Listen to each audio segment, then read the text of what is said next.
So once you feel like you've now got a good consistent halfway back position, that the golf club's coming back nicely in the takeaway position, we want to try and build that swing up a little bit higher, add a little bit of length to it to generate a bit more power for the downswing. And what we do from this position is turn it back with the shoulders through to here, and then we start involving the hands and the arms as the golf club comes up a little bit higher. So it's a nice solid takeaway with the shoulders, and then we start to take the hands up. The process that we use there is actually what we call cocking the wrists. So the wrists are going to cock in an upwards motion this way. Now people often get very complicated, very technical with this process. I'm just hopefully going to lead you through a nice simple explanation of this. Turning the shoulders through to this position here, and now I'd like you to point your thumbs up into the air and slightly behind you, pointing the thumbs up that way. Now again, using the mirror that we set behind us before, effectively where the camera lens is looking, my left hand should now be directly in the centre of my chest, and the shaft of the golf club should be pointing down towards the ball.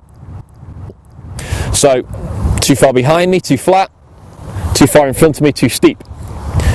Laid off with the golf club, too steep and vertical with the shaft, doesn't point at the golf ball, doesn't point at the golf ball.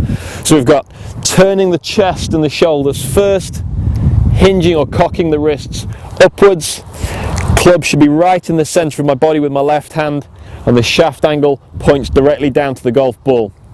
So good practice on that movement there. Little halfway back checkpoint there, making sure everything's on plane, and then coming back down to the golf ball. And again, just grooving this shoulders and then hands.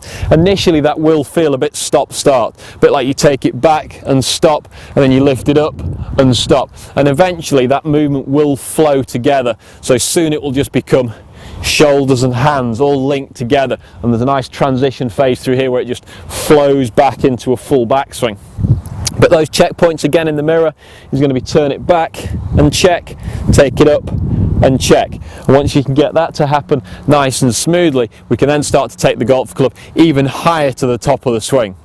But just for the next couple of sessions, just keep working this position until it starts to feel nice and comfortable, and that you're happy that you know what you're doing through to that little halfway back checkpoint.